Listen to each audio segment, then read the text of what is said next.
guys, what's going on? This is Ryan Yakomi, and we're coming back at you with another awesome video. With me, I have a real special guest. Mike, how you doing? Good, how are you? Good to see you. You as well. Thanks for being here. Thank you.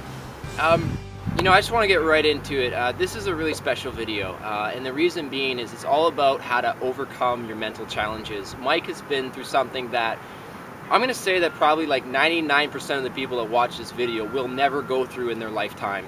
And so he's got a really inspiring story. I actually met him through his father, who's a chiropractor that I've been seeing for a few years, and had the opportunity to get to know you through him.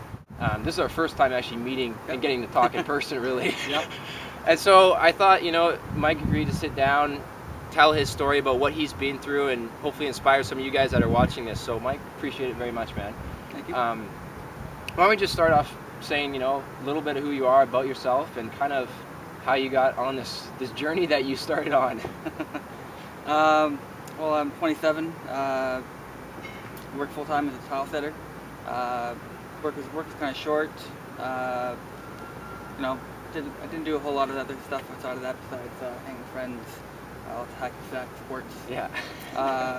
Then we went for a drive last February 13th, and we're coming out of Richmond heading towards Surrey. Come on the 91 or 99, I forget which one it was.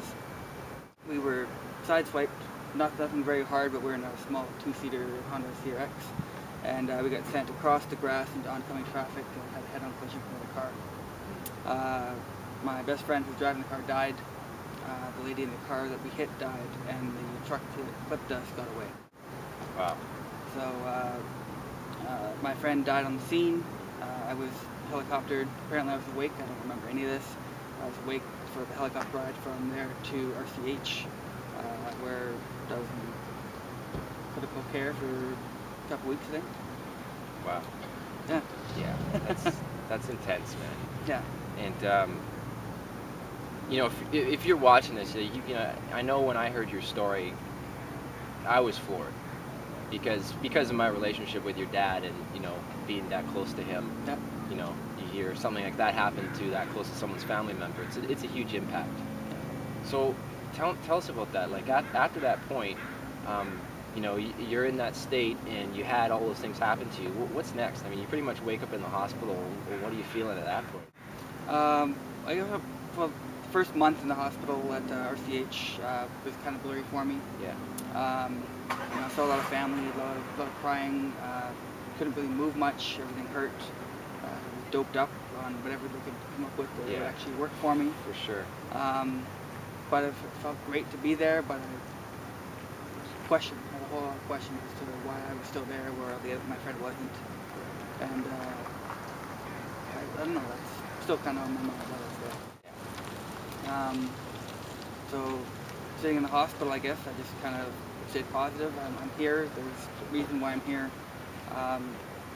Yeah, I just gotta keep a positive attitude about everything, keep looking up, see the best in everything, and wait your turn to slowly heal. You know, that's what I admire about you, is you have a positive spin. Actually, when I asked your dad if he'd be interested in doing the interview, he said, yeah, absolutely. Because I didn't know what mental state you're in, you know, because we've never spoken before. Yeah. And he said, yeah, no, he's ready to rock. And then when I did actually, I get a chance to read one of the articles that you recently did where you interviewed, and I think the nurses says that you have an infectious smile. And that's one of the first things that I saw when we got to connect just a few minutes ago. Yeah. So in that process, I mean, like, you got to have a lot of questions. Yep. I mean, because you're obviously not mobile. Nope. You're sitting there, and the only thing that you have when other people aren't around is yourself to think about, you know? And you must have just been going through question after question, like, what's going on, how did this happen, and replaying the whole scenario in your mind over and over again. Yes. So tell us about that. How do you deal with what happens when, you know, you're here in reality, and here's where you are currently right now, but then all this absolutely crazy stuff has happened. How do you deal with that? You know? You gotta look past all the bad stuff, and really, it just gotta be positive about it all. For me, you know, some people go talk to shrinks and go talk their way through everything. I write about it. I got a journal that I keep writing every day. I have an open-eared father who loves it when I talk to him, and I have my blog, and I just write and just try to keep everything out and open and try not to let anything settle or bring me down. Yeah, that's awesome. And for those of you who are watching right now, we're going to give you an address towards the end of this with this blog, but you definitely want to go check it out. And so just tell us a little bit about like your impact as far as maybe the person who you've changed. Do you feel that you've changed at all? Yes. Or, yeah? Yeah. Well, like I said, I was a tile setter before. I've always been blue collar. Yeah. Graduated high school, and then I just kind of did labor jobs. Yeah. I enjoyed it. I like the hands-on work. I like feeling like I worked at the end of the day. I like feel tired. Yeah. Now I've been in a chair and in a bed for just almost a year now, so it's killing me a little bit. I got some serious cabin fever, but I now need to look at other revenue to figure out for job-wise. Right. So I'm looking at taking some back-to-school courses, some college, something to get me going in the white-collar world, and something that's not going to be shipped overseas for work. Yeah, that's awesome, man. I know, when your dad and I, if you came up, it'd be like, oh yeah, Mike, he just goes, he just works hard, he just does his thing, right? Yeah.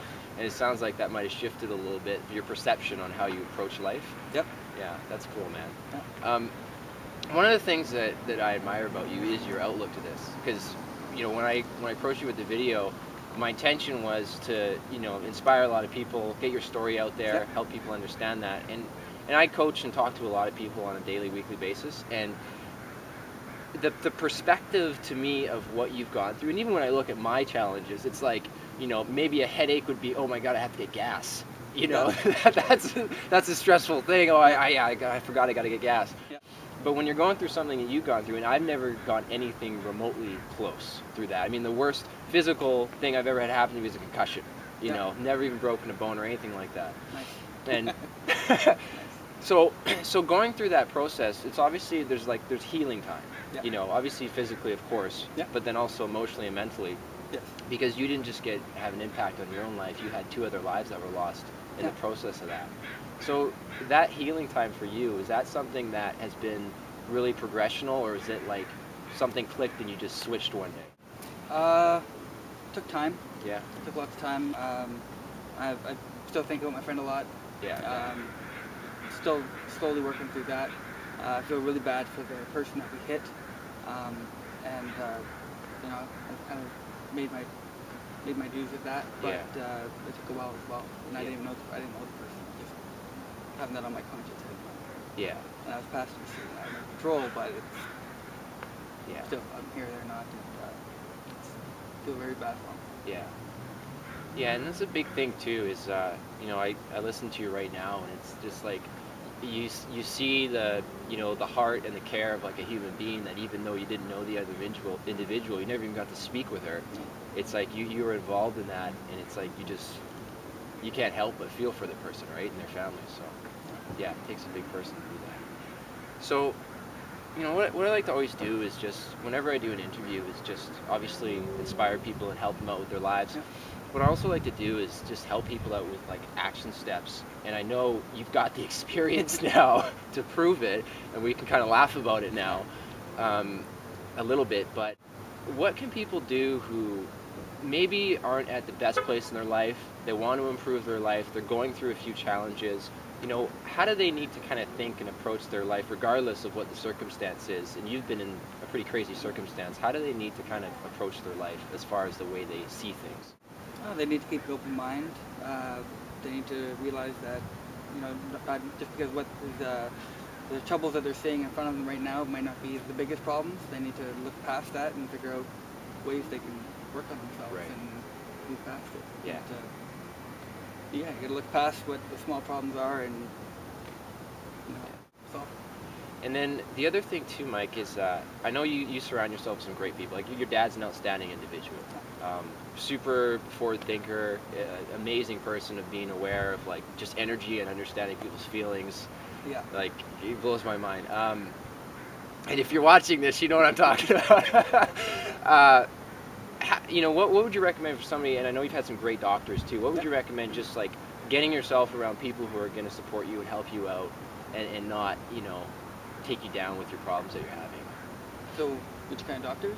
Well, just the people that you surround yourself, like your dad's helped you out, I know, quite a bit. and I'm sure you meet with some friends once a week. Yeah. Just all those little things that add up, right? Yeah, I've got a acupuncturist that's a friend of my father's that I've met a couple times before. I see her on her time off or whatever, just to come see me. I have an amazing pole therapy guy who's been done above and beyond to help me with my pelvic pain. And my one surgeon he's kind of taken me under his wing, kind of like a pet project for him, I feel. He's been really trying doing new things with what he has to work with. Not stuff that he would normally do, but he's trying to keep an open mind while working with my dad in the way he believes stuff should work. Sure. So they're a huge help. Yeah. They really inspire me, especially with going through next surgery. Yeah. Yeah, and that's huge. One of the things that your dad actually introduced me to is the act of Kaizen. And so Kaizen is, I'm sure you're familiar with it, it's just taking small steps that lead to large change. Yep. And would you agree that that's helped you along your process? Yes. Yes. Everything is small steps. Even with physiotherapy for me, the first couple of days I could barely do anything. I was in pain for multiple days after just doing minimal stuff. Yeah. And now I can finally start to do that extra little bit more.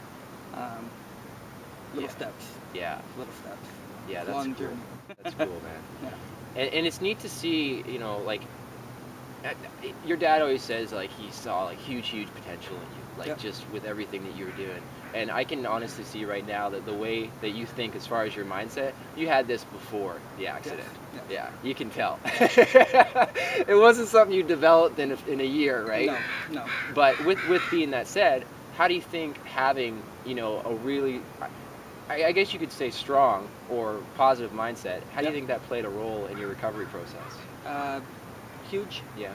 Well, at Royal Columbian Hospital, I had a room by myself, but you could hear multiple patients who were always complaining about this, and all this other kind of stuff, where if you just calm down and just go with the flow, just let it happen. What's happening is going to happen regardless if you're complaining or not. Just keep an open mind and be nice to them, they'll be nice to you, and everything works smooth. Yeah. Yeah, you know what, man? What you just said is key, is if you're nice to people, guess what? They're usually nice to you.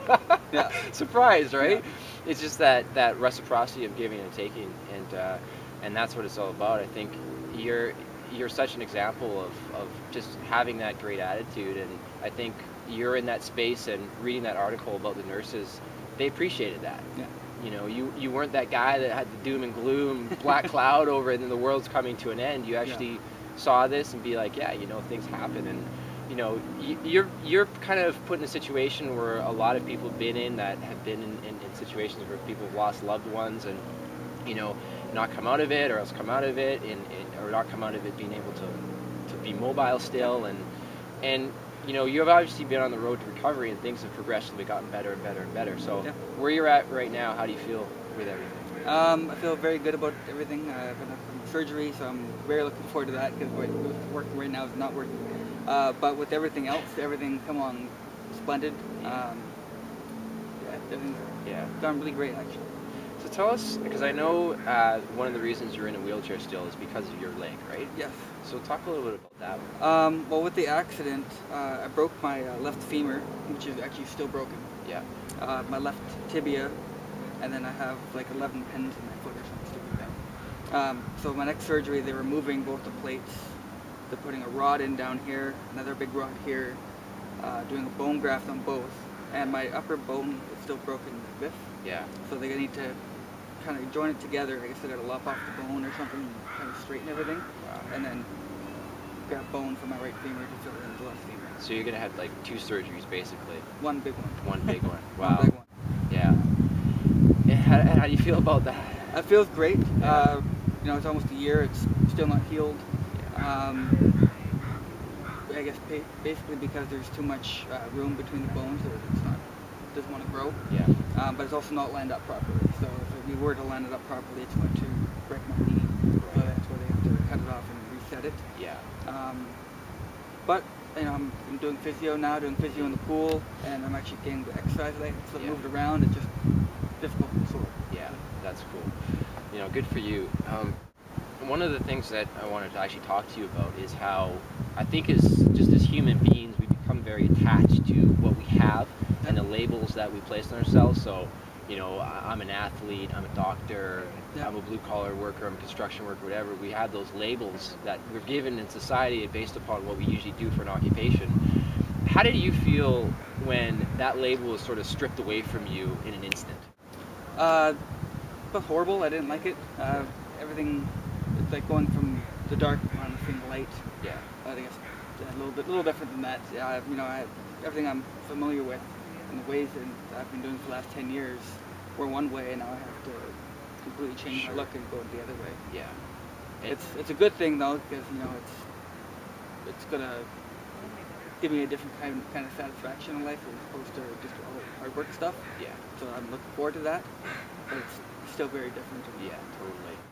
Yeah, good for you though, man. Honestly, I think a lot of people have a hard time with that. Yeah. a lot of people have a hard time when not even something to that magnitude. You know, something changed. Maybe they lose their job. They have a hard time with that. That illusion is stripped away. And so when it's something happens to you that wasn't in your control, it can be really quite devastating. Yeah, but definitely. yeah, good for you, man. So if somebody wants to go read up on you and check out what you're doing on your blog, where would they go to? longroadbackandforward.blogspot.com. And we'll put a link underneath so you can click that It's one. a little long, yeah. And that's your personal blog, right? Yeah. Okay, awesome. And I know you blog in that weekly, right? For sure. Yeah, usually about once a week. Once a week? Okay, cool. And you definitely go back and just see previous blog posts that you've done, because I know you're really expressing what you're going through. So if any of you guys are either having a hard time or you think you're having a hard time and you're really not, go check out Michael's blog. I know you're doing some awesome things. Appreciate your time, man. Thank you very much. All right.